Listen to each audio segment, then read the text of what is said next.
தமிழ் தேசியத்தின் உண்மையான எதிரி யார் என்பதை கூட உங்களால் அடையாளம் காண முடியவில்லை என்கிற போது நீங்கள் எப்படி தமிழ் தேசியத்திற்கு ஆதரவான சக்தியாக இருக்க முடியும்? தமிழ் தேசியம் பேசுகிறார்கள், போலி தமிழ் தேசியத்தை பேசுகிறார். தமிழ் தேசியத்தின் எதிரி யார்? நடத்துற நீங்க தான்ப்பா.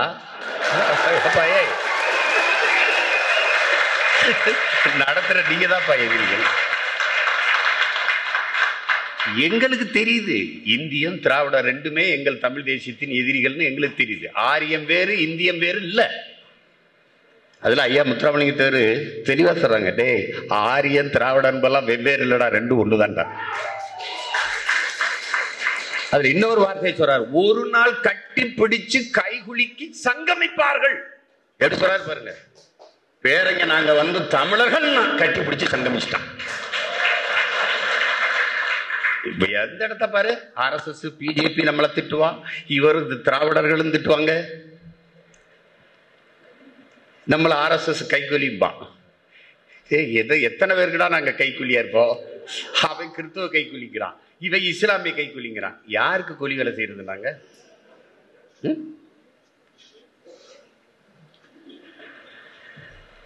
இதுல கோட்பாட்டு அளவுல திராவிடம்ங்கிற கொள்கையை ஏத்தா ஓட்டு வாக்கு செலுத்தினாங்க. அப்படியா திமுக வென்றிருக்கு? அப்படியா இருக்கு? உங்கள் கருத்தியலுக்காக வாக்கு செலுத்தினார்களா, நீங்க கொடுத்த காசுக்காக வாக்கு செலுத்தினார்கள்? உங்கள் கோட்பாடு ஆக சிறந்தது, உங்கள் கருத்தியல் வலிமையானது என்றால் பிரசாந்த் கிஷோர் அதுக்கு புடுங்கிறதுங்க. அவர் அதுக்கு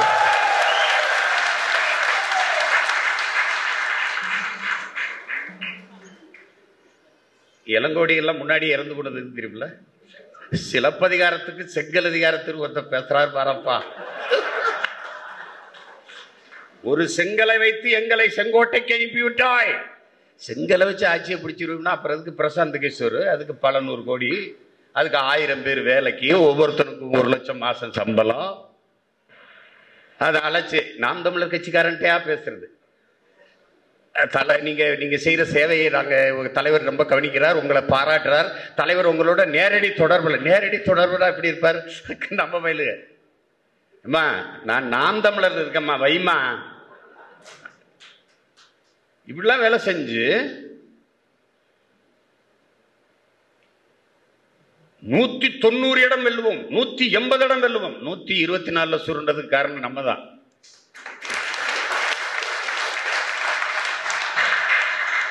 ஒன்னும் புதுசு கிடையாது. நம்ம ஆட்சிக்கு வந்தா எப்படி ஆட்சி நடத்துவோம்னு சொன்னோமோ அதை எடுத்து வச்சுக்கிட்டு எங்க ஐயா எத்தனையோ ஆண்டுகளா தமிழ் படித்தவர்களுக்கு வேலையில் முன்னுரிமைன்னு நானும் போராடி இருக்கேன், எங்க ஐயா கூட இன்னும் போராடி இருக்கேன். இப்பதான் முதலா திமுக ஆட்சிக்கு வருதான். இப்பதான் தமிழ் படித்தவர்களுக்கு வேலையில் முன்னுரிமை. இத்தனை ஆண்டுகளா என்ன பண்ணிட்டு இருந்தீங்க?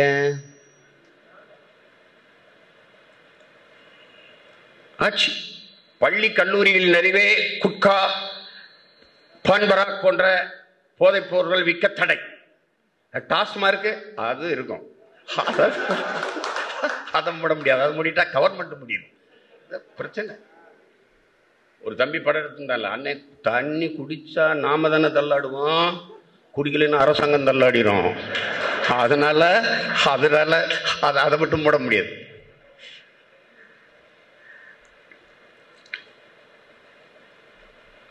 ஒன்றை நீங்க ஆழமா கவனிக்கணும். மொழி போற தமிழ் மீது இருந்த பற்றின் காரணமா இந்தி எதிர்ப்பு வருது. அந்த போராட்டத்தை தன்வயப்படுத்திக் கொண்டார்கள், தனவாக்கி கொண்டார்கள் இவர்கள்.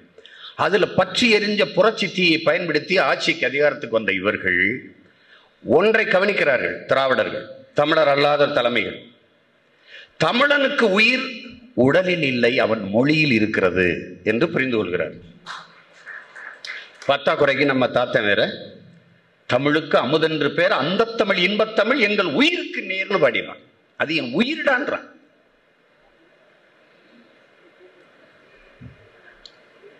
அப்ப என்ன பண்றாங்க? தமிழ் இருக்கிற வரை தமிழன் இருப்பான், தமிழன் தமிழனாக இருக்கிற வரை தமிழர் அல்லாதவர் ஆள முடியாது. அப்ப என்ன செய்ய? தமிழ் தமிழ்னு பேசிக்கிட்டே அழிச்சிருந்தான்.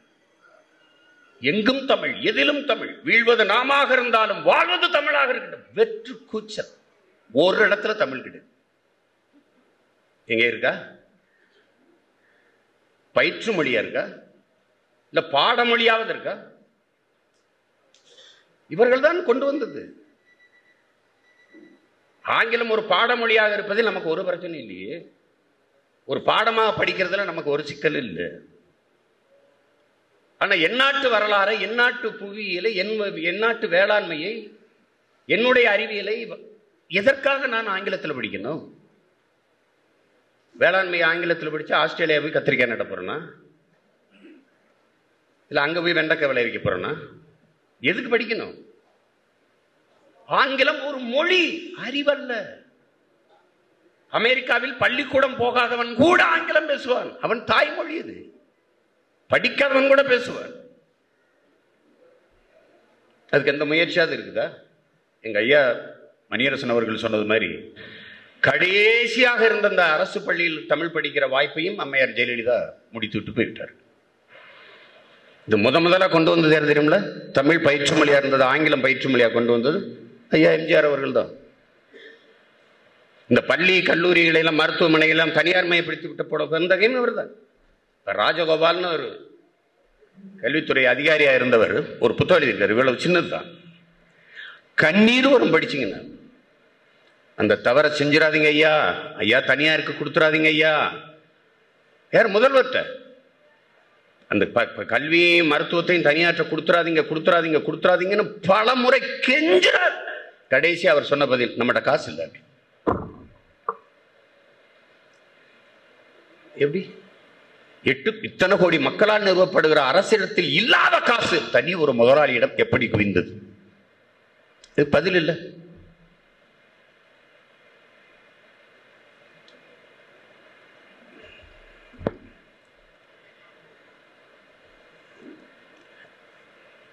எங்க ஐயா மாசோ விக்டர் அவர்கள் 40 வருஷத்தை தொலை சேர்றாங்க. நானும் ஒரு 15 வருஷத்தை தொலைச்சிருக்கேன். இல்ல ஒரு ஊரா போய் பேசி, அப்ப பெரியார பேசுறதுல இப்ப வெட்டி வெட்டி போடுறது. அப்ப கிருஷ்ணார பேசிட்டாரு, இந்த பாருங்க உங்க கடவுளை திட்டாரு. இயேசுவை பேசிட்டாரு, இந்த பாருங்க இயேசுவை பேசிட்டாரு. இந்த பாருங்க ராமரை பேசிட்டாரு. அப்பவே தோத்து போச்சு.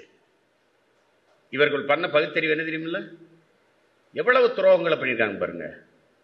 தமிழரின் மெய்யியல் கோட்பாடை தம்பி செந்தமிழன் எடுத்து வச்சு பேசினார் பாருங்க. தமிழன் ஒரு தொன்ம குடி. அவனுக்கு ஒரு வழிபாடு இருக்கணும்ல, ஒரு மெய்யியல் கோட்பாடு இருக்கும்ல. நாங்கள் இயற்கையை வழிபடுகிற மரபினர், மூத்தோர் தெய்வங்கள். அதான் தமிழ் மறையே பாடுது. வையத்துள் வாழ்வாங்கு வாழ்வோம்னு வானூரின் தெய்வத்தில் வைக்கப்படும். கடவுள் கிடையாது, இறை இருக்கு, தெய்வம் இருக்கு தமிழனுக்கு. முறை செய்து காப்பாற்றும் மன்னவன் மக்களுக்கு இறை என்று வைக்கப்படும் என்று தமிழ் மறைபாடு வள்ளுவ பெருமகனார் பாடுறார். அந்த கோட்பாட்டை தகர்த்து சாமி கும்பிடலாமா, இதெல்லாம் அறிவுள்ள செய்யற செய்யலாம், கோயிலுக்கு போலாமா, அது பகுத்தறிவா? பள்ளிக்கூடத்துக்கே போய் படிக்காதவனு உட்கார சொல்லு, கடவுள் இல்லை கடவுள் இல்லைன்னு சொல்ல சொல்லு, சொல்லிட்டு இருப்பான். அவன் பகுத்தறிவாதியா? பகுத்தறிவுனா என்ன? ஆடிப்பட்டம் தேடி விதை பகுத்தறிவது இல்லையா? மாங்காய் காய்ச்சா மங்கும், புளியங்காய் காய்ச்சா பொங்கும்ட்டான். மாங்காய் காய்ச்சா மங்கும்னா மாம்பூக்கள் உதிராம இருக்குதுன்னா மாங்காய் நிறைய காய்க்கும். அப்ப பருவக்காற்று பொய்யாயிருச்சு, பருவக்காற்று வீசல. பருவக்காற்று வீசாத போது மழை பருவமழை பெய்யாது. அப்ப எப்படி சொல்றான் பாருங்க, மாங்காய் காய்ச்சா மங்கும், புளியங்காய் காய்ச்சா பொங்கும் வேளாண்மைன்றான். அவன் அகல உழுவதை விட ஆழ உழுவது மேல் என்று பாடியவன், போதித்தவன். அவெல்லாம் பகுத்தறிவு இல்லையா? பட்டு அறிந்து உரைத்த அது பகுத்தறிவு இல்லையா? அதெல்லாம் இது இறை மறுப்பு, கடவுள் மறுப்புன்னு தான் சொல்லியிருக்கணும். இதுதான் பகுத்தறிவுன்ட்டு என்னை என் வழிபாட்டிலிருந்து வெளியேற்றி சிவனை முருகனை மாயோனை கும்பிட்ட என்னையை என் மூதாதைகள் கட்டிய வழிபாட்டு தலங்களிலிருந்து என்னை வெளியேற்றி என்னை அறிவற்றவன் பகுத்தறிவற்றவன் மூடன் என்று வெளியேற்றிட்டு இந்த திராவிட திருவாளர்கள் செய்த சாதனை தெரியுமில்ல? பொதகுலியை கும்பிட விட்டதுதான். கலைஞர் சமாதியில கட்டையடிச்சு பாடிட்டு இருக்கான, பஜனை பண்ணிட்டு இருக்கானப்பா. எங்கிருந்து? கோயில்ல இருந்து தமிழ் பெருங்குடியை நகர்த்தி நகர்த்தி வந்து சமாதியில் மண்டியிட வைத்தவர்கள் தான் இந்த திராவிட திருவாளர்கள்.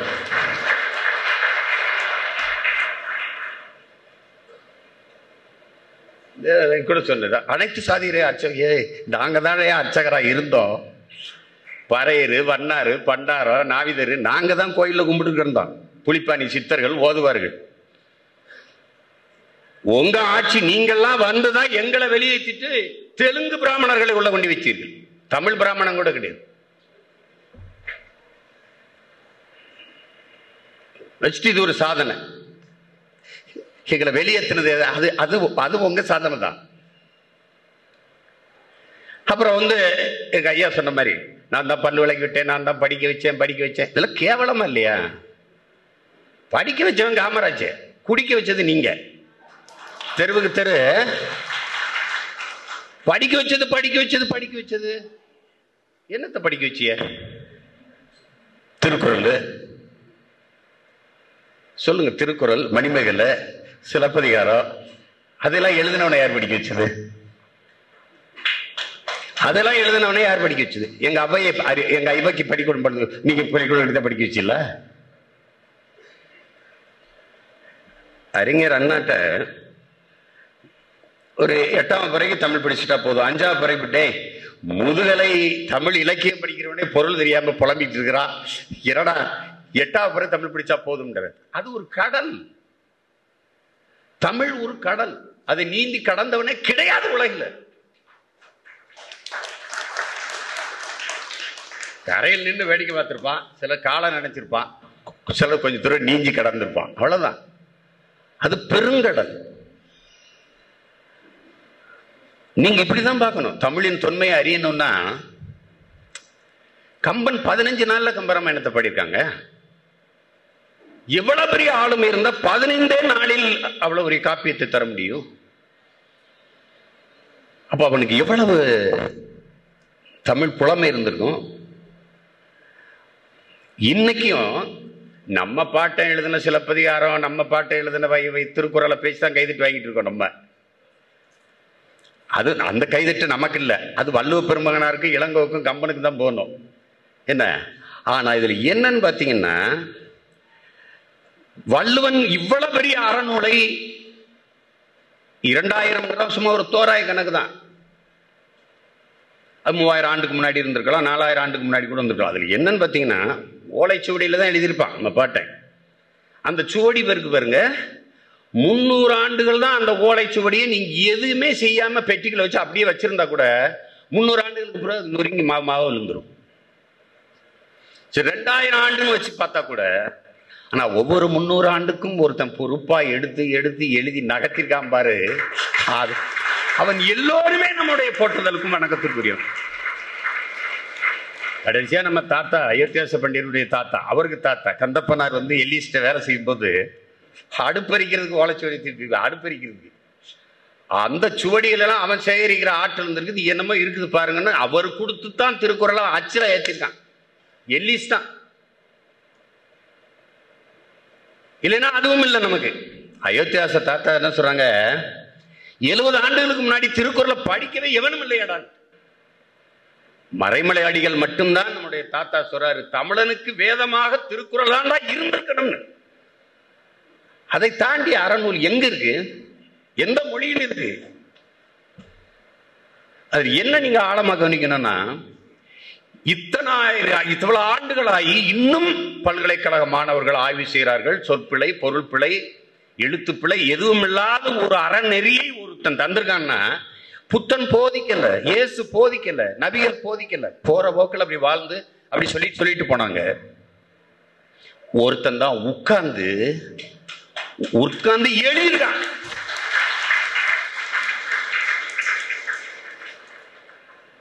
நபிகள்லாம் வந்து அப்படியே மக்களுக்கு போதிச்சிடணும்னு போதிக்கல, வாழ்க்கையில அப்படியே வாழ்ந்து போகும்போது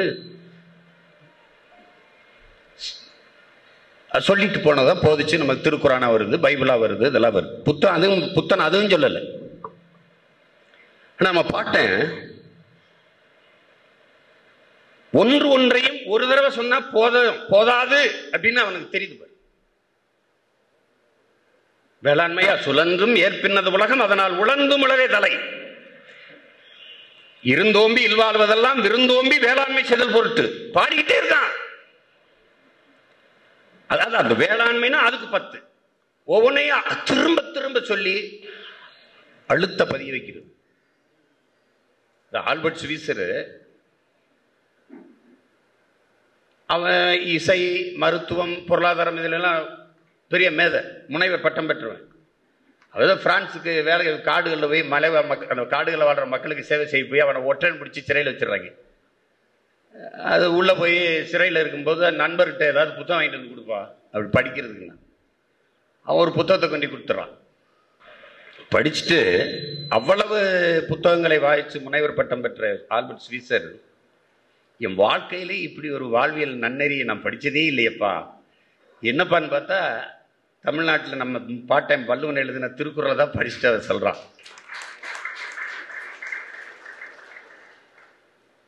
லியோ டால்ஸ்டாய் காந்தியின் நண்பர்கள் 2 பேரும் அடிக்கடி கடித தொடர்பு உள்ளவர்கள். லியோ டால்ஸ்டாய் காந்திக்கு எழுதுகிற கடிதத்தில் திடீரென்று இந்த கடிதத்தில் மாற்றங்கள் வருது. அன்பு, கருணை, இரக்கம், பரிவு இந்த வார்த்தைகள் அதிகமாக பரவுது. காந்தி திருப்பி கடிதம் எழுதி கேட்கிறாரு, டால்ஸ்டாய் போல உன் கடிதத்தில் அன்பு, பரிவு, கருணை, இரக்கம் இந்த சொற்கள்லாம் நிறைய காணப்படுது, எப்படி அப்படின்னு. இல்லைப்பா, நான் திருக்குறள்னு ஒரு நூலை படித்தேன், அதுலேருந்து எனக்குள்ள இப்படி ஒரு மாற்றம் வந்துருச்சு அப்படின்னு. அப்படி அது என்ன நூல் அப்படின்னு, ஓ நாட்டில் தான்ப்பா தமிழ்நாட்டில் திருவள்ளுவர்னு ஒருத்தர் எழுதியிருக்காப்பா அப்படின்னு.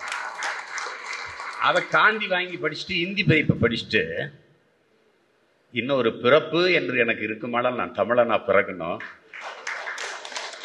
திருக்குறள் எழுதப்பட்ட அதன் தாய்மொழி தமிழிலேயே ஒரு முறை நான் படிக்கணும். இந்த பிறப்புல தமிழனா பிறந்த நாம திருக்குறளை படிச்சிருக்கமாங்கிறதா முதல்ல நம்ம எழுப்ப வேண்டிய. வள்ளுவன் இவ்வளவு பெரிய வாழ்வியல் நன்னறியை இவ்வளவு 100 ஆண்டுகளுக்கு முன்னாடி 1000-2000 ஆண்டுகளுக்கு முன்னாடி நமக்கு தந்திருக்கான்னா, என் பாட்டனுக்கு தமிழ் சொல்லிக் கொடுத்த ஆசிரியர் ஒரு செறிந்த ஒரு வாழ்வியல் இலக்கியத்தை ஒருத்தன் படைக்க முடியும்னா அவன் எவ்வளவு நாகரிகம் பெற்ற சமூகமா இருக்கு. அதை தேடி போனீங்கன்னா தமிழின் தொன்மை உங்களுக்கு தெரிய வந்து. ஆற்றூர் ரவிவர்மாங்கிற ஒரு கவிஞர், கேரள கவிஞர், சீனர்கள் கிரேக்கர்களை தாண்டி தன் தாய்மொழியிலேயே ஆகப்பெரும் இலக்கியங்களை படிக்கிற வாய்ப்பை பெற்றவர்கள் இந்தியாவிலேயே தமிழர்கள் தான். அந்த தமிழ் மொழி என் தாய்மொழிக்கு தாய்மொழி என்பதில் எனக்கு பெருமை என்று பேசுகிறார்.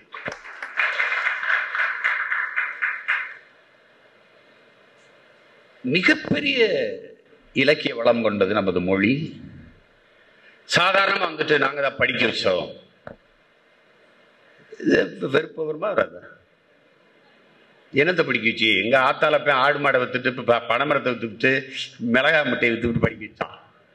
சும்மா நாங்க படிக்க வச்சோம். நாங்களே சீமான்லாம் அப்படிலாம் பேச முடியுமா அப்படின்னு. ஏய், நீங்களே இன்னும் நல்லா பேசியிருப்போம்ப்பா. திராவிடர்கள் என்றாலே திருடர்கள் என்றுதான் பொருள்படும். 5,70,000 கோடி கடன் உங்களாலதான் சாமி, உங்களாலதான். அது எங்களுக்கு தெரியுது. எப்படி எப்படி கடன் ஒரு தடவை சொல்லுங்களேன். எந்தெந்த துறைகளில்? மின்சாரத்துறைக்கு 1,00,000 கோடி. உற்பத்தியில முதலீடு செய்யறது இல்ல, வாங்குறதெல்லாம் ப்ரொடக்ஷன்ல கிடையாது, பர்ச்சேஸ்ல தான். பர்ச்சேஸ்ல ஒரு அழகு மின்சாரத்துக்கு ₹1 திருவிழா கூட எடுத்தா கூட பல ஆயிரம் கோடி ஓடியாந்துருது, 2,000 கோடி 3,000 கோடி ஓடியாந்துருது. அதுக்காக பர்ச்சேஸ்ல தான். உற்பத்தி அதெல்லாம் நிரந்தர தீர்வாயிரும்ல, அப்புறம் கிட்ட கமிஷன் அடிக்கிறது. எல்லாமே ஏமாற்று. திராவிடம் என்பது நம்மை எப்படியாவது ஆள வேண்டும் என்று துடிக்கும். தமிழ் தேசியம் என்பது மற்ற மொழிவெளி தேசியங்களைப் போல எம்மினமும் உரிமை பெற்று பெருமையோடு வாழ வேண்டும் என்ற கனவு. திராவிடம்னா டிவைடிங், பிரிச்சாள்றது. படையாச்சியை பறையனை பிரிக்கணும், பல்லனை கல்லனை பிரிக்கணும், ஒன்னா இருக்க விடுறதில்ல, சண்டை அடிச்சுக்க. கன்னியாகுமரி பெரியா எங்க என்னடா பெரும்பான்மைய சாதி எதிரா நாடாரா, இந்து நாடார், கிறிஸ்தவ நாடார், மதமா பிரிச்சு போடுறான். திருநெல்வேலி வந்துட்டா அங்க என்ன இந்து மதமா பெரிய மதமா எல்லாம் ஒன்னா இருக்காங்களா? அங்க பல்லரு, கோணாறு, நாடாறு, செட்டி அப்படி பிரிச்சு விடுறான், தேவர்களை பிரிச்சு விடுறான். எப்படி பார்த்தாலும் பிரித்து வலிமை பெற்று ஆழ்வார்கள். இது திராவிட தலைமை. ஏன்னா அவனுக்கு வேறு இல்லை, சொல்ல முடியாதுல்ல. படையாச்சியும் பறையரும் ஒன்னா இருந்து பல்லரும் கல்லரும் ஒன்னா இருந்தா கருணாநிதி எம்ஜிஆர் முதலமைச்சராக எப்படி? வாய்ப்பில்லை ராஜா.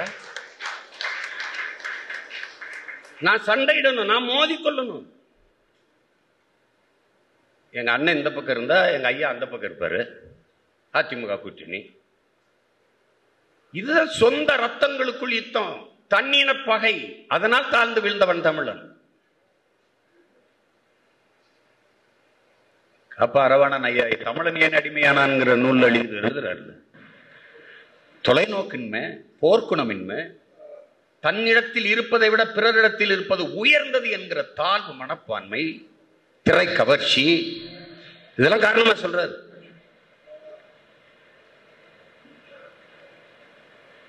அதனாலதான் எந்த இனத்திற்கும் இல்லாத ஒரு நுகர்வு கலாச்சாரம் தமிழர்களுக்கு. எது வந்தாலும் அதை மோகிச்சு பார்த்துடணும், எது வந்தாலும் அதை பயன்படுத்தி பார்க்கணும் அப்படின்னு ஒரு ஏன் மற்ற இனங்களுக்கெல்லாம் திரைப்பட நடிகர்கள் இல்லையா? அவர்களெல்லாம் இப்படித்தான் வந்து நாடு ஆளணும்னு துடிக்கிறாங்கல்ல. கேரளாவில் மம்முட்டி, மோகன்லாலை விட பெரிய நடிகர் யாரும் உண்டா? ஏன் அவங்களுக்கும் கட்சி ஆரம்பிக்கணும் என்ன? இல்ல இருக்காது. பிரேம்நசீர் இப்படி காங்கிரஸ்ல இருக்கிறாரு, மேடையில் பேச சொல்றாரு. அவர் பிரேம்நசீர் பேச போறாரு, எந்திரிச்சு கூட்டத்தில் உட்கார அவர் உட்கார சொல்ல அப்படின்ற. அப்புறம் ஒருத்தர் போய் அவர் எவ்வளவு பெரிய நடிகர், அதனாலதான் சொல்றேன் அவரை உட்கார சொல்ல, அவரை பேச சொல்லு. நடிச்சா நடிக்கிற வேலையை பார்ப்பா, கைதட்டு வாங்கினியா காசு வாங்கினியா போப்பா. அவன் தெளிவா இருக்கான்ல. எல்லா ரசிகரையும் கூப்பிட்டு நான் ஒரு கட்சி ஆரம்பிக்க போறேன்ட்டாரு பிரேம்நசீர். கூட்டத்துல இருந்து ஒருத்தன் செருப்பு தூக்கி வச்சிட்டான், இறங்கி போயிட்டாரு. என்னமே எந்த நடிகனுக்கும் வரல. இங்க அப்படியா? ஒரு படம் நடிச்சுட்டா போதும், தமிழ்நாடே வா, தெய்வமே வா, தலைவரே வா. இதெல்லாம் தலைவர்னா இப்ப எங்க தலைவன் பிரபாகரனுக்கு பேர் என்ன? இப்ப தலைவருக்கு தலைவர் அவரு.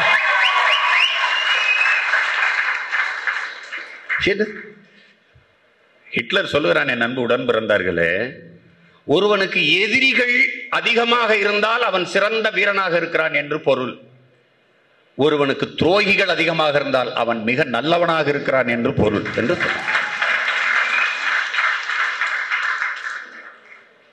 இது ரெண்டுமாவும் இருந்தது நம்மளுடைய தலைவர் தான். சும்மா கையா வரியரசு தர மாதிரி தமிழின தலைவர், தமிழர் தலைவர், அதெல்லாம் போட வேண்டியதானே? திராவிட இனமே திரண்டுவான மாநாட்டு கூப்பிட வேண்டியதானே? திராவிடர்களா எங்களுக்கு ஓட்டு போடுங்கன்னு சொல்ல வேண்டிய, தமிழ் எழுச்சி உற, தமிழர் வாழ்வு பெற, அதெல்லாம் தேர்தல் நேரத்தில் பேசுறது. ஜெயிச்சிட்ட பிறகு திராவிடர் ஆயிடுறது.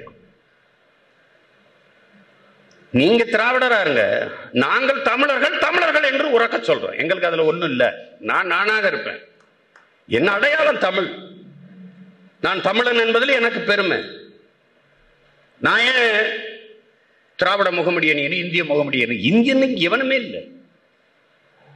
எல்லை காந்தி என்று அழைக்கப்பட்ட கான் அப்துல் கபூர் கான் வந்து இந்தியாவுக்கு சுற்றி பார்த்து போறாரு. அப்போ வானூர்தி நிலையத்தில் இருக்கும்போது ஊடகவியலாளர் கேட்கிறாங்க, இந்தியாவில் என்ன பார்த்தீங்கன்னு. ஒரு இந்தியனை கூட பார்க்கலன்ட்டு விட்டது. அதான உண்மை.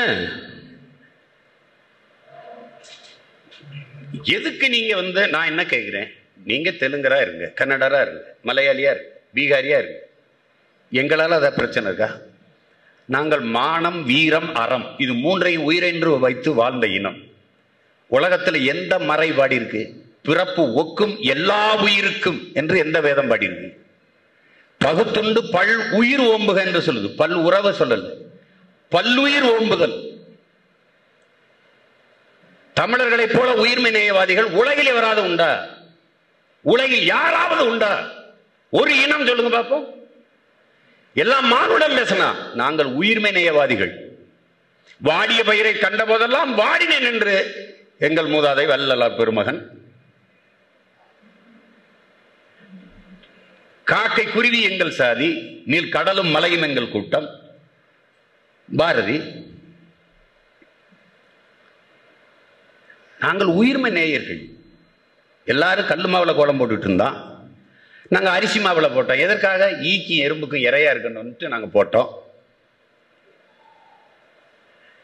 அது எங்கள் மாண்பு. வாசல் எல்லாரும் நாயை கட்டினா, நாங்க திண்ணையை கட்டினோம். போவர் வரலாம் விருந்துண்டு ஓய்வெடுத்து செலுத்துன்ட்டு. சிவக சிந்தாமணியில் எங்க தாத்தா எழுதுறான், திருத்தக்க தேவன். சோறு வடிச்ச தண்ணி ஆறா ஓடிச்சுங்கிறான். சோறை வடிச்சு வச்சுட்டு புருஷன் பொண்டாட்டி வாசல்ல நின்று போவார் வரவெல்லாம் எங்க வீட்டில் வந்து விருந்து சாப்பிட்டு போங்க, மல்லிகை பூ மாதிரி சமைச்சு வச்சிருக்கோம், வெறுங்கையோட போகணும், பொண்ணும் மணியும் பட்ட அடைகளும் அள்ளித்தாரம் வாங்கிட்டு போங்கன்னு. அப்படி விருந்தோம்பலை கொண்ட ஒரு இனம். உலகம் தழுவி ஆறத்தழுவி நேசித்து நின்ற ஒரு இனம் வந்து உண்டென்றால் அது தமிழர்கள். நாங்க தான். என் இனத்தின் மாண்பு. அதை நீ சிதைக்கிற. நாங்கள் தமிழர் என்று பேசும்போது எங்களுக்கு அச்சமாக இருக்கு, அவங்க வந்து அவங்களை அடிச்சு விரட்டணும். என்ன, நீ எங்களை விரட்டும் போது கூட நாங்கள் ஒன்று அடிக்கலையே. ஆந்திர காட்டுக்குள்ள செம்மரக்கட்டையை வெட்ட வந்தோம்னு சந்திரபாபு நாயுடு 20 பேரை சுட்டு கொன்ன போது நாங்கள் என்ன இடையூறு செய்தோம்? உங்களுக்கு அழுதோம், கதறணும், அவ்வளவுதான். காவிரி தண்ணி கேட்கிற போதெல்லாம் அடிச்சு சொந்த நாடு, இந்திய நாடு, சொந்த நாடுங்கிற ஏதிரிகளாக மூட்டை முடிச்சா எல்லா சொத்துக்களை விட்டு நடந்தே என்னுடைய சொந்தங்கள் வந்தது நீ பார்த்த. அப்ப நாங்க எதை அடிச்சோமா? கொத்து கொத்தா என் இன மக்கள் கொன்றொழிக்கப்படும் போது எத்தனையோ சிங்களர்கள் இங்கே வியாபாரம் செய்து கொண்டிருந்தார்கள், பள்ளி கல்லூரியில் படித்துக் கொண்டிருந்தார்கள். எங்களுக்கு நாங்களே தீயிட்டு கொளுத்தி எந்த சத்தமே ஒழிய எங்கள் ஆத்திரத்தை, எங்கள் கோபத்தை வெளிக்காட்ட அவர்களில் ஒருவரை கூட தாக்கி அளிக்கலையே. ஏன்? மாண்பு. தமிழர்கள் அறம் சார்ந்து வாழ்ந்த மறவர்கள். நீ இங்க வந்து அவர் தமிழர் ஆயிட்டாரு, 400 ஆண்டுகளாக தமிழர் ஆயிட்டாரு. அப்ப என்ன கேட்க தோணுது? ஒரு மாந்தோப்பு, ஒரு மாந்தோப்பு 1000 மாமரங்கள் இருக்கு. அந்த மாங்கன்னு வைக்கும் போதே வைக்கத்தான் பலாமரம், ஒரு பலாக்கண்ணு. 1000 மாமரத்துக்கு இடையில ஒரு பலாமரம் இருக்கு. இப்ப அது மாமரத்தோட சேர்ந்து வளருது. ரொம்ப நாளா அந்த தோப்புல தான் இருக்குது. இப்ப அது மாமரமா பலாமரமா? எப்படி சொல்றது? ரொம்ப நாளா மாமரத்தோட இருக்குங்க, அதுவும் மாமரம் தாங்க. இப்படி பேசுனா எப்படி இருக்கு? நீ ஏன் அவரை இனம் மாத்துறங்கிற? ஏன் அவரை இனம் மாத்துற? எதுக்கு நீ அச்சப்படுத்துற? அவர் கன்னடராவே இருக்கட்டுமே, அவர் மலையாளியாவே இருக்கட்டுமே. நாங்கள் எங்கள் சகோதர இன மக்களாக நாங்கள் ஏற்கிறோம்.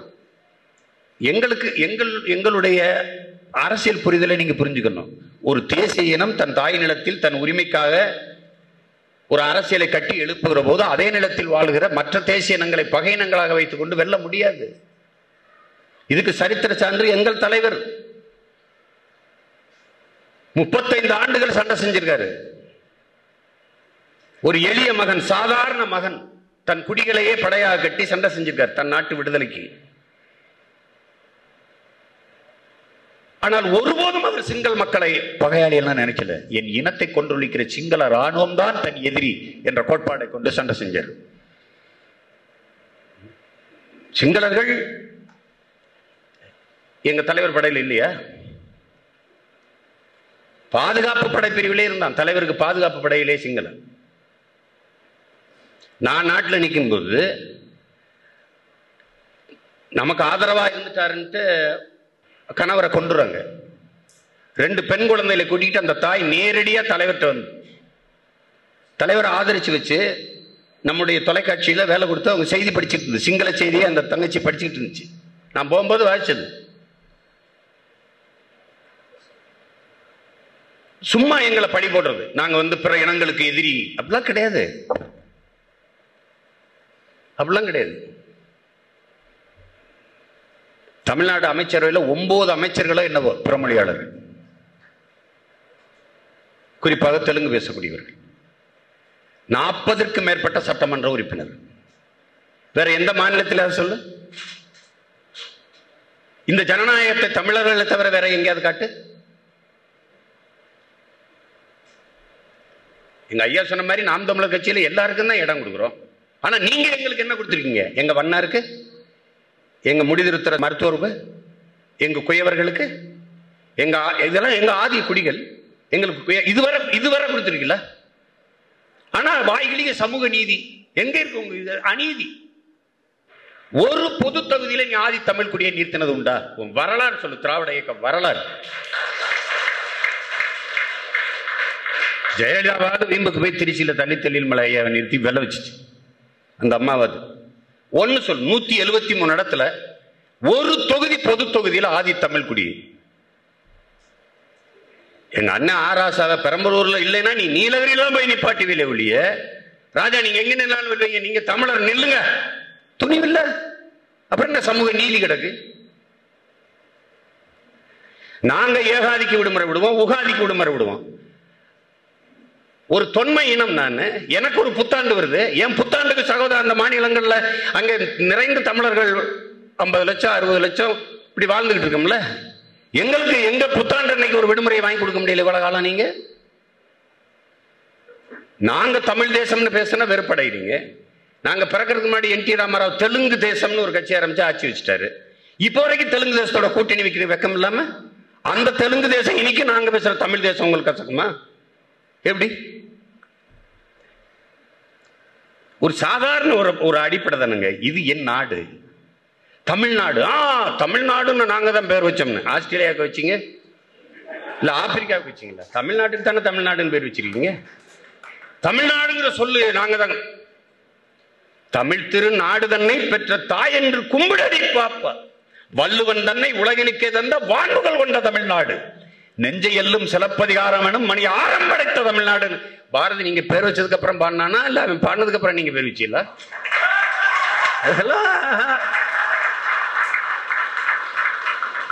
என்னத்தையாவது பேசுறது. அதுக்கு ஒரு கருத்து உருவாக்கத்தை உருவாக்கிட்டு அங்கிட்டு இருந்து கத்துறது, ஒத்தையா குரல்ல விழுத்து திராவிட பெரியார்.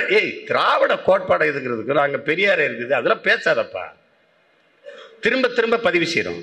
சாதி ஒழிப்பு, தீண்டாமை ஒழிப்பு, தமிழ் தேசியம்னா சாதி வந்துடும். நீங்க தான் ஒழிச்சிட்டீல, அப்புறம் சாதி இருக்க. அப்ப இவ்வளவு காலம் ஒழிக்காம என்ன பண்ணிட்டு இருந்தீங்க? தமிழ் தேசியம்னா சாதி வருது அப்படின்னா அப்ப சாதி இருக்கு. அப்ப இவ்வளவு காலம் நாங்க சாதி ஒழிக்க போராடணுங்கிறது புழுகு, ஃப்ராடு. அப்ப அதானே. ஒன்றை நீங்கள் தெரிந்து கொள்ளுங்கள் பெருமக்களே, ஒருவன் தமிழன் என்ற உணர்வை எப்போது பெறுவான்? சாதி மத உணர்ச்சி என்றைக்கு அவனுக்கு சாகுதோ அன்றுதான் தமிழன் என்கிற இன உணர்வு பிறகு.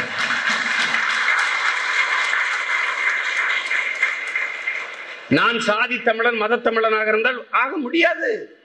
என் சாதி மீது அடிவில்லாதவரை எனக்கு வலிக்காது, என் மதத்தின் மீது அடிவில்லாதவரை எனக்கு வலிக்காது.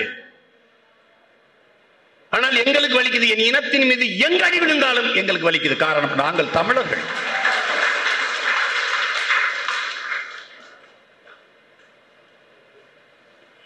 சும்மா சாதி வந்துருதுன்னு ஒரு பூச்சாண்டி காட்டுறது. தமிழ் தேசியமே அது சாதியவாதம் தான் அப்படிங்கிறது. சாதி கேட்பாங்க, கேட்போம்.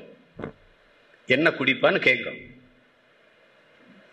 கேட்டுதான் சீட்டு கொடுக்கிறோம்.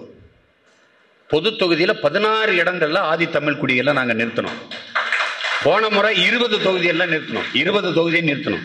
இந்த வாட்டி 16 குறைஞ்சதுக்கு காரணம் நாங்கள் சலவை தொழில் செய்கிற நம்ம உறவுகளுக்கு, குயவருக்கு, முடிதிருத்துற மருத்துவ குலத்திற்கு எல்லாருக்கும் வாய்ப்பு கொடுத்தோம்,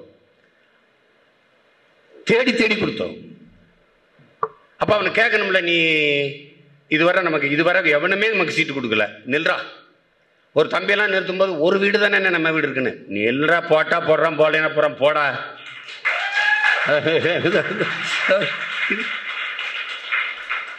ஆனா பேசுறது நாங்கள் தான் முற்போக்கு, நாங்கள் தான் சமூக நீதி, அந்த நீதி இந்த நீதி ஒன்னும் கிடையாது. பேசுறது தான். பெண்ணிய உரிமை எங்க இருக்கு? பெண்ணிய உரிமை 173 இடத்துல 12 சீட்டு கொடுத்திருக்குது திமுக. நம்ம 234ல 117 இடம் கொடுத்துருக்கோம். நாங்களே பேசுறது இல்லை, பிரபாகரன் பிள்ளைகள் தான் செயல்படுத்துவோம். நீங்க பேசிட்டு தான் இருப்பீங்க. செஞ்சு பார்க்கணும்ல, துணிவு இருக்கணும்ல. நீங்க தான் பெரிய கட்சியாச்சு, திராவிட கோட்பாட்டை அதை அசைக்க முடியாத. அப்படி எங்க உங்க கருத்து? அது சிறுத்து போயிடுச்சு, ஒண்ணும் இல்லை. தேர்தல் வந்துருச்சுன்னா அங்க ஐயோ 90 விழுக்காடு நாங்க இந்து. ஐயோ நாங்க என் மனைவியில கோயிலுக்கு தினம் போகுது, நாங்க நல்லா கும்பிடுவோம், சாமி கும்பிடுவோம், திருநீரை பூசிக்கிறது, குங்குமத்தை வச்சுக்கிறது. ஒரு கோட்பாட்டு அளவில் உறுதியா இப்ப நாங்க சொல்றோம், நாங்கள் இந்துக்கள் அல்ல, தமிழர்கள் நாங்கள் இந்துக்கள் அல்ல, எங்கள் சமயம் வேற. என் தம்பி சொல்லிட்டு போறான்ல செந்தமிழன், எங்கள் சமயம் வேற, எங்கள் வழிபாடு வேற, எங்கள் மெய்ய கோட்பாடே வேற. சார் வில்லியம் ஜோன்ஸ் போட்ட கையெழுத்துல போயிட்டு நான் மதம் மாறிட்டு இருக்க முடியாது. இது என்னுடைய மீட்சி என்பது வேற, நாங்க வேற. விட்டுப்பா 63 நாயன்மாரும் 12 ஆழ்வாரும் என் மூதாதைகள் தான். அவன் வட இந்தியெல்லாம் கிடையாது, அவன் சமஸ்கிருதத்துல ஒன்றும் பாடலையே. சொல்லுங்க, எடுத்துக்கிட்ட வெறுங்கையோட வந்து என்னுடைய இறையை தன்மையப்படுத்தி கொண்டாய். உனக்கு ஏது கடவுள், உனக்கு ஏது சாமி, உனக்கு ஏது? என்னுடைய முருகனை சுப்பிரமணிய சாமி ஆகுன, சூ எடுத்துட்டா பிராமணிய சாமி ஆயிருந்தது. என்னுடைய சிவனை கைலாயநாதர் ஆக்குன, சிவா அப்படின்னு ஏதோ போட்டுக்கிட்ட. என்னத்தையோ ஒண்ணு பண்ற, சரி கும்பிட்டு போ, விட்டாச்சு கும்பிட்டு போ.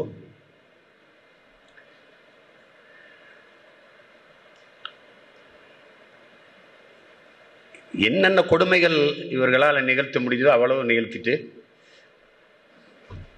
கேட்டா திராவிடம் ஒரு கோட்பாடு இருக்கிற மாதிரி கட்டமைக்க நமக்காகத்தான் சும்மா சீண்டி விடுறது. நம்ம வாட்டுக்கு போயிட்டு இருந்தோம். திராவிட களஞ்சியம் அப்படின்னோடனே உங்களுக்கு பொருள் களஞ்சியம் இருக்கு, பணக்களஞ்சியம் இருக்கு, தங்க களஞ்சியம் இருக்கு, திராவிட களஞ்சியம் எங்க வச்சிருக்கீங்க? உங்களுக்கு ஏது? திராவிடம்னு ஒரு இனம் இருக்கா? ஒரு இனம் இருக்கா? கால்டுவெல்ல எங்க ஐயா சொல்றாரு, மனுஷவிலிருந்து எடுத்தே அந்த சொல்லிட்டு அதை விட வேண்டியதானே. அதை பிடிச்சிக்கிட்டு எங்களை வந்து திராவிட இனம், அது மரபு இனம், எல்லாரும் மொழி வழி தானே தேசிய இனம் இருக்கு, நாங்க மட்டும் என் மரபு இனமா மாறணும்? திராவிடம்ங்கிறது மரபினம், அது ஏன்டா நாங்க மட்டும் மரபினமா இருக்கணும்? ஏன் இருக்கணும்? அது மட்டும் நாங்க மட்டும் ஏன் இருக்கணும்?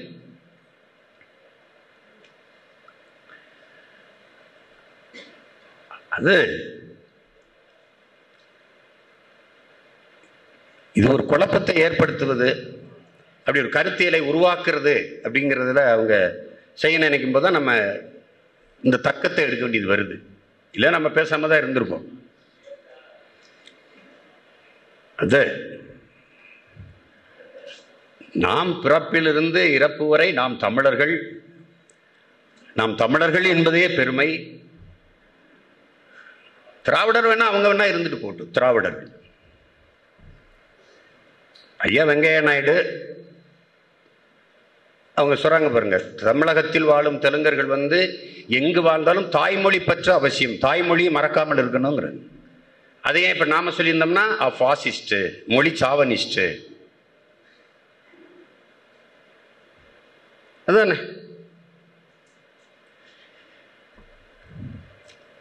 நமக்கு ஒரு திமிர் வரும் பாருங்க, சீமானா ஒரு இன வெறியங்க, ஒரு தமிழ் வெறியன். அப்ப நமக்கு ஒரு திமிர் ஏறும் பாரு, நல்ல தமிழ் தாய்க்கும் தமிழ் தகப்பனுக்கும் நம்ம பிறந்திருக்க கூடா, அதெல்லாம் உறுதி செய்யறாங்க. நாங்கள் எங்கள் இனத்தின் மீது பற்று வைப்பதை நபிகளே சொல்றாங்க, நபிகள் நாயகமே சொல்றாங்க. இனவெறி அப்படிலாம் ஒண்ணும் இல்லை. இனத்தின் மீது பற்று கொள்வது வெறி ஆகாது. அது வெறி என்பது என்ன, எது கூடாது என்கிறார்கள் என்றால், என் இனம் சார்ந்தவன் என்பதற்காக அவன் செய்கிற தவறை பொறுத்து கொண்டு சகித்து கொண்டு அவனுக்கு துணை நிற்பது இருக்குதுல்ல, அதுதான் தவறு என்று சொல்றார்.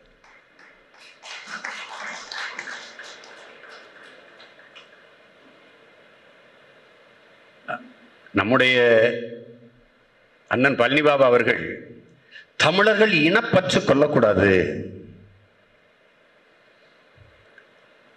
மாறாக இன வெறி கொள்ள வேண்டும் என்று சொல்றார். அது இல்லை என்றால் நீங்கள் எப்போதும் ஆளப்படுவீர்களே ஒழிய ஒருபோதும் ஆள மாட்டீர்கள். அதான் நடந்துட்டு.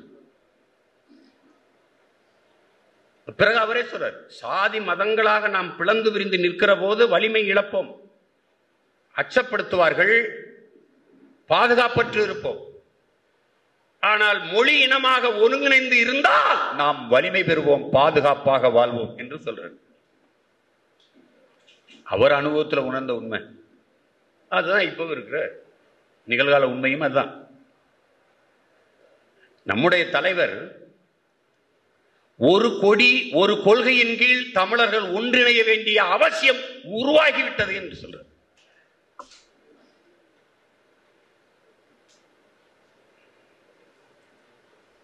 இப்ப நமக்கு இன்னும் ஐயா வெங்கட்ராமன் கூட சொன்னாங்க பாருங்க, இதுக்கெல்லாம் நன்றி உங்களுக்கு சொல்றதை விட ஸ்டாலினுக்கு தான் சொல்லணும் அப்படின்னு. நம்மளை உசுப்பேத்தி விட்டு வெறியாது பாருங்க.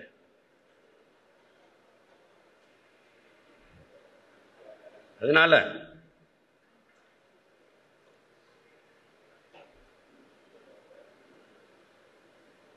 $30 லட்சம் வாக்கு வாங்கியிருக்காங்க, பதறாங்க.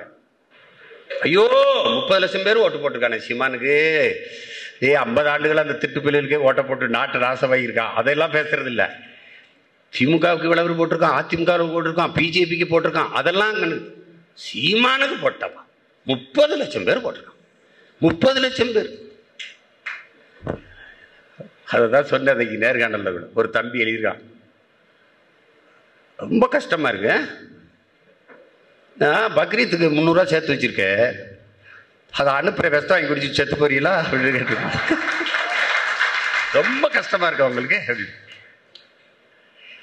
நாங்க எங்களுக்கு இன்னும் எங்க மக்கள் 10 லட்சம் வாக்கு கூட கொடுத்துருக்கணும்னு நினைக்கிறோம். அதுவே குறைவுன்னு நினைக்கிறோம் எங்க உழைப்புக்கு. சரி, இவ்வளவு பணமழை, இவ்வளவு இது, இத்தனை கட்சி கூட்டணி, இதோடலாம் தாண்டி ஒரு 30 லட்சம் பேர் மான தமிழ் மக்கள் நம்மளை தேடி வாக்கு சேர்த்து காப்பாரு.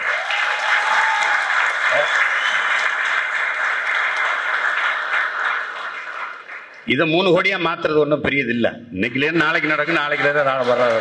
அவ்வளவுதான். தேர்தல் வந்துருச்சுன்னா யாரை பிடிக்கிறது, எந்த கட்சியோட கூட்டணி போறது, எந்த கவலையும் எங்களுக்கு கிடையாது. 2024 தனிச்சுதான் போட்டி, 2026 தனிச்சுதான் போட்டி,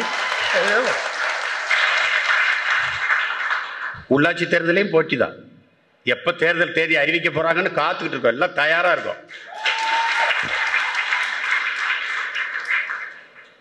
சும்மா ஏதாவது ஆரியத்தை எதுக்க வந்த திராவிடம்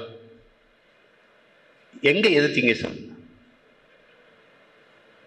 சரணடைஞ்சிட்டீங்க, ஆரியத்துக்கிட்ட சரணடைஞ்சிட்டீங்க. குனிஞ்சு நின்னாலும் தாண்டி போக கஷ்டம், மல்லாக்க படுத்துட்டீங்க. அவன் ஏறி மீச்சி எச்சி கட்டிட்டு போயிட்டான். ஒண்ணுமே கிடையாது.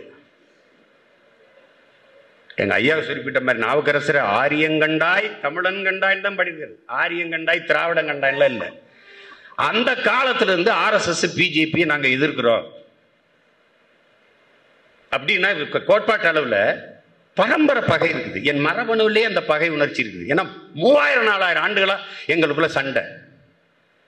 கனகன் விஜயனும் தமிழரை இழிவா பேசிட்டான்னா நம்ம பாட்டன் செங்குட்டன் படையெடுத்து போய் அவனை வீழ்த்திட்டு கல்லை தூக்கி தோட நம்ம பாட்டிக்கு கண்ணகி கோயில் கட்டுறாரு. அந்த காலத்துல இருந்து தமிழுக்கும் தமிழியத்திற்கும் ஆரியத்திற்கும் தான் சமஸ்கிருதம் சண்டை. என் தாய்மொழி சமஸ்கிருதத்தை மென்னு உமிழ்ந்த மொழிகள் தான் கன்னடம். 1100 ஆண்டுக்கு முன்னாடி கன்னடம்ங்கிற மொழி கிடையாது. 1600 முன்னாடி தெலுங்கு கிடையாது. கன்னடமும் கலிதெலுங்கும் கவின் மலையாளமும் துளுவும் உன் உதிரத்தில் பிறந்ததுவே. இந்த மொழிகள் எல்லாம் தான் திராவிட மொழி குடும்பம்ங்கிறாங்க. தமிழ் மொழி குடும்பம்னு சொல்ல, தமிழிய குடும்பம் அப்படி கூட சொல்ல. 2200 ஆண்டுக்கு முந்தையது கிழடி நாகரிகம். இப்ப 3500 ஆண்டுக்கு முன்னாடி பொருணையில நாங்க ஆற்றுக்கரையில நாங்க எடுத்துருக்கோம்ன்றீங்க. இது 1500 ஆண்டுக்கு முன்னாடி கன்னடம்ங்கிற மொழியே கிடையாது. அப்புறம் எப்படி திராவிட நாகரிகம் ஆகும்? அது தமிழர் நாகரிகம் சொல்றதுல அப்படி நாக்கு அப்படி சுலுக்கிக்கிறோம் அப்படியே. அப்ப இழுத்து வச்சு உப்புத்தாள வச்சு தேய்ச்சி விடணும். ஒழுங்கா பேசுவியா, தமிழ்ல பேசுவியா, தமிழர்னு சொல்லுவியா. அவர் ஒருத்தர் பாரத பண்பாடு அது எங்கிட்ட இருந்துச்சு. இந்தியாங்கிற ஒரு நாடு எப்ப வந்துச்சுன்னு தெரியாத வரலாற்று ஆய்வாளர்கள் இவர்கள்லாம் வெள்ளக்காரன் வரும்போது இந்தியாவுக்கு படையெடுத்தோம். அப்ப இந்தியாங்கிற நாடே இல்லடா பைத்தியக்காரா. அவன் கொச்சினுக்கு வந்தா, கல்கத்தாவுக்கு வந்தான், துறைமுகம் அங்க மிளகு வாங்கி விற்க வந்தான். நமக்கு மிளகாய் இல்ல, மிளகுதான். அதை வாங்கி விற்க வந்த வியாபாரம் பண்ண வந்தான். அப்ப ஏது இந்தியா? சும்மா கவிக்கு அப்துல் வளர்த்துற மாதிரி வெள்ளைக்காரன் பெத்து போட்டு பேர் வச்சுட்டு போனா இவன் அப்பே முறைமை கொண்டாடிட்டுறான் அப்படின்னு. இது இந்தியா ஏன் நாடு, இந்தியா ஏன் நாடு, நாடற்றவன் எவனோ அவன் இந்தியா என் நாடு அப்படின்பா. நான் இந்தியா என் நாடுன்னு சொல்ல, இந்தியா என் நாடுன்னு சொல்ல எனக்கு தான் உரிமை இருக்குது. நான் சொல்லல, புரட்சியாளர் அம்பேத்கரே சொல்றாரு, இந்த நாட்டை என் நாடு என்று உரிமை கொண்டாடி கொள்ள ஒரே ஒரு இனத்திற்கு தான் உரிமை உண்டு, அது தமிழ் இனத்திற்கு மட்டும்தான்.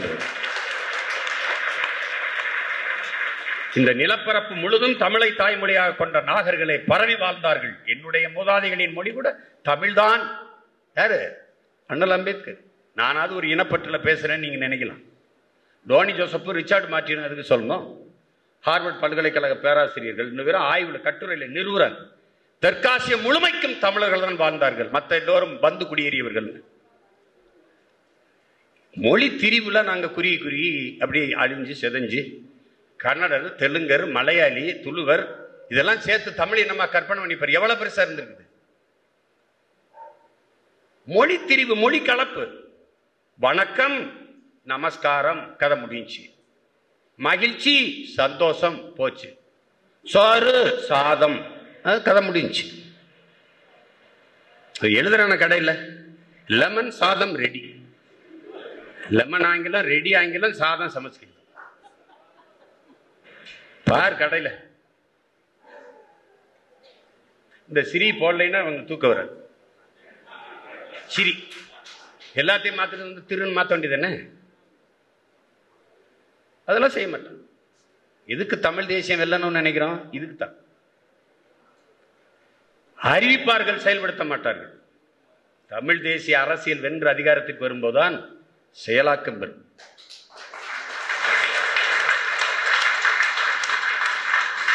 ஆங்கிலம் படி எதுக்கு? வெளிநாட்டில் வேலை, கிளம்பு, இருந்தா புடி, பாஸ்போர்ட் விசா, போயிட்டேரு. தமிழ் படி, தமிழ்நாட்டில் வேலை. ஏதாவது ஒண்ணு சுயமா இருக்க. நீ பாரு, பனைமரம்னு என்னைக்காவது திமுக பேசியிருக்கா? இப்ப திடீர்னு பனைமரத்தை நாங்கள், பனை தொழில்களை நாங்கள், வேளாண்மைக்கு முன்னுரிமை, வேளாண்மைக்கு முன்னுரிமை கொடுப்பாங்க. வேளாண்மைக்கென்று தனியாக ஒரு நிதிநிலை அறிக்கை ரொம்ப நாளா சொல்லிக்கிட்டு இருந்தது எங்க ஐயா தான், மருத்துவர் ஐயா.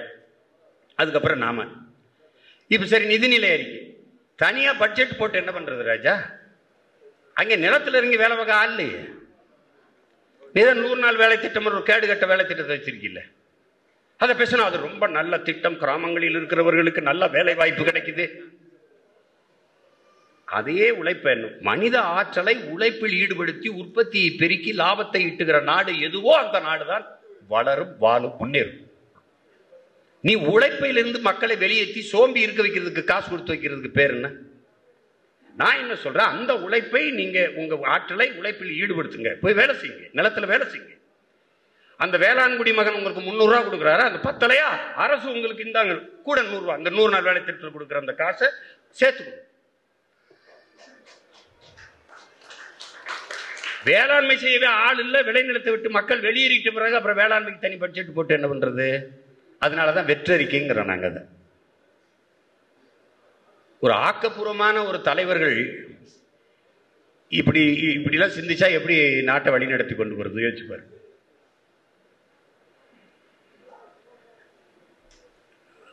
அதனாலதான் நமக்கு இந்த கோட்பாட்டை நாங்க ஏற்கல.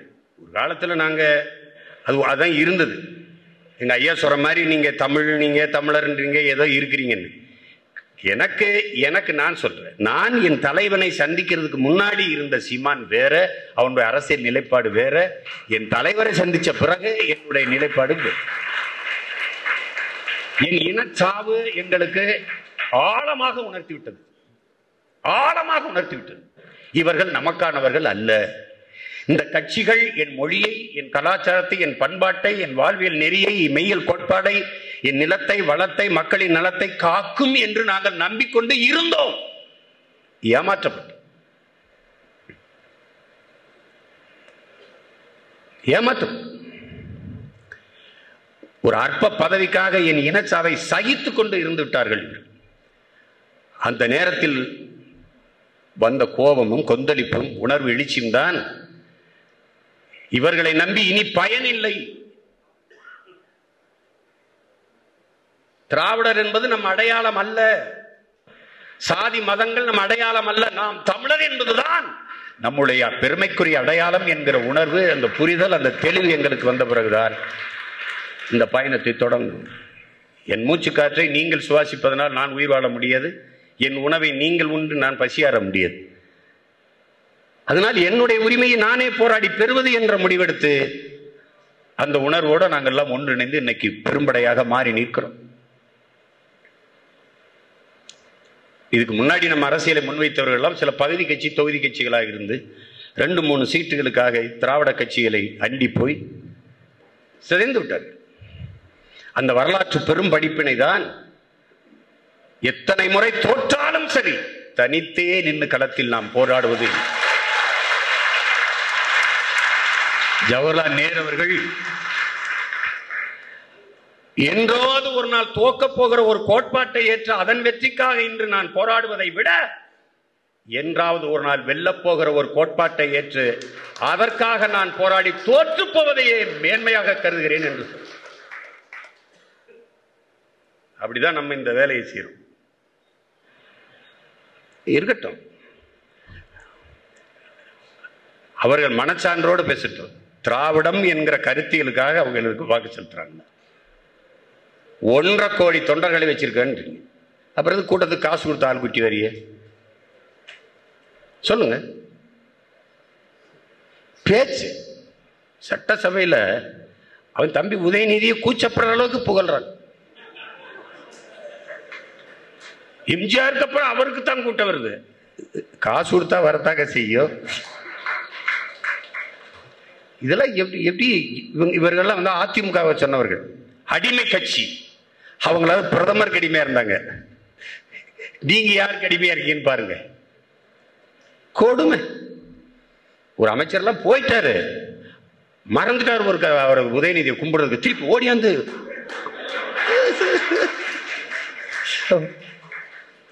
சுயமரியாதை சுடர்கள், தன்மான திலகங்கள். கர்மம் என்னவோ ஒண்ணு. நம்ம தான் தமிழ் தேசியத்தை திராவிட கட்சியிலே வழி நடத்துது. நாம வந்த பிறகு இப்ப துண்டு மாலை எல்லாம் தவிர்த்துட்டு புத்தகம் கொடுங்க. நாங்க தொடக்கத்துல தான் அதனை செஞ்சுக்கிட்டு இருக்கோம்.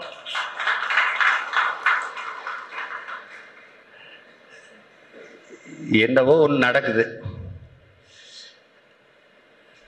அதனால பேசிய பேரறிஞர்கள் எல்லாம் அரிய செய்திகளை எல்லாம் பதிவு செய்தார்கள். நிறைய செய்திகளை நீங்கள் எல்லாரும் உள்வாங்கியிருப்பீங்க. போதும், இதுக்கு மேலே மறுபடியும் ஏதாவது பேசினா மண்ணூர் கருத்தரங்க வைப்போம், அப்புறம் பார்த்துக்கிறோம் மீதி. அதனால நமக்குள்ள ஒரு குழப்பம் இல்லை, அவங்களுக்கு தான் குழப்பம். என் பங்காளி வடிவேல் தான் சொல்லுவா, அப்படி காவலன் படம் தான் நினைக்கிறேன். அவர் பாரதியாரா பாரதி ராசாவா, ஐயோ கன்ஃபியூஸ் ஆயிட்டாரு அப்படிங்கிற மாதிரி அவங்களே கன்ஃபியூஸ் ஆயிட்டாங்க. தமிழருங்கிறதா திராவிடருங்கிறதா அப்படின்னு. எங்களுக்கு எந்த குழப்பமும் இல்லை.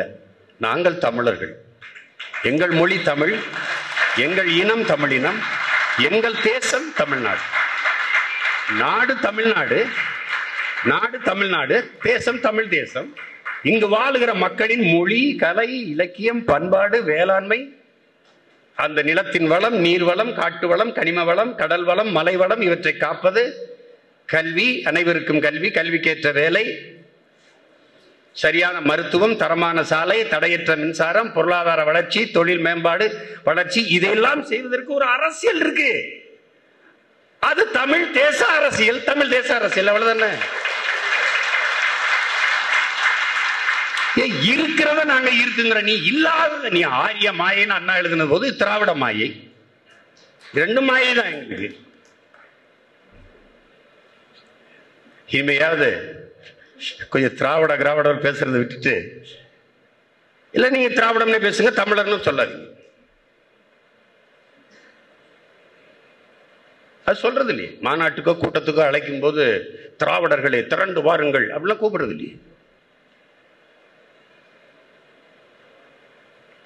நீங்க வாக்கு கேட்கும் போது நான் திராவிட இனம் சார்ந்தவன் அப்படின்னு ஒரு சொல்லி பாருங்க, எவ்வளவு போட்டிருப்பான பாருங்க ஓட்டு.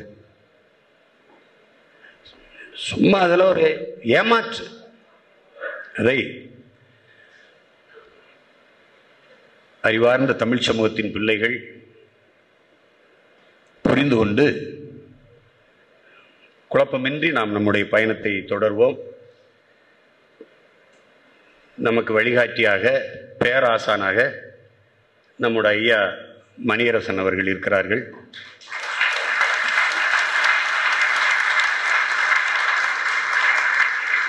சொல்லல இப்போ எதுலேயும் வரலாற்றில் சந்தேகம்னா ஐயா மாச விக்டர் இருக்கிறாங்க. அவர் எழுதின புத்தகங்களை படிங்க. அந்த நூல் வெளியீட்டு விழாவுக்காக நான் படித்தேன். இப்போ அதெல்லாம் வாங்கி படிக்கணும். ஐயாவுடைய புத்தகங்கள்லாம் படிக்கணும். அரிய பல செய்திகள். நம்மளை எப்படி நாயக்க மன்னர்கள் வந்து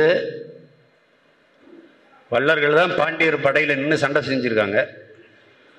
அந்த கோபத்தில் அதிகாரத்துக்கு வந்த பிறகு பல்லரை வந்து தாழ்த்தப்பட்டவன்னு அறிவிச்சிட்டு விஜயநகர பேரரசு தான் அறிவிக்குது.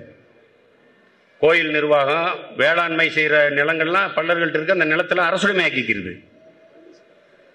எப்படி எப்படி எவ்வளவு வேலையை செஞ்சுட்டு பாருங்க. அதனால தான் நீ இன்னும் நீ தாழ்த்தப்பட்டவன்னு அறிவிக்க நீ யாரு? அந்த பட்டியலில் இருந்தே தூக்குடா எங்களை அப்படின்னு சொல்றது காரணம் அதுக்கு தான் சொல்றோம். சண்டை போடுறோம், எடுத்துரு எங்களை அப்படின்னு. அதெல்லாம் ஐயாவுடைய புத்தகத்தை படிக்கும்போது உங்களுக்கு அவ்வளவு தெளிவான விளக்கங்களை ஐயா எழுதியிருக்கிறாங்க. அதை படிக்கணும்.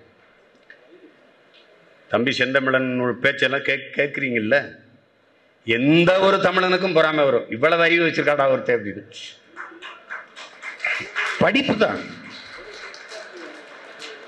படிப்பு தான் நிறைய நூல்களை எழுதியிருக்கிறாரு. தம்பியுடைய புத்தகங்களை நீங்க வாங்கி படிக்கணும்.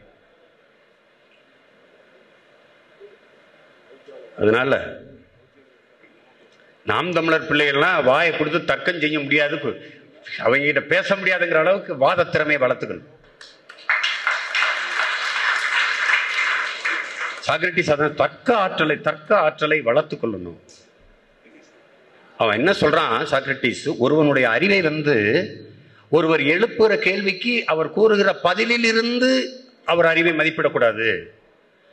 அவர் எழுப்புகிற கேள்விக்கு இன்னொரு கேள்வியவே ஒருவன் பதிலாக சொன்னால் அதுல தான் அவன் வாத திறமை அறிவை நீங்க கணக்கணும்ன்றான்.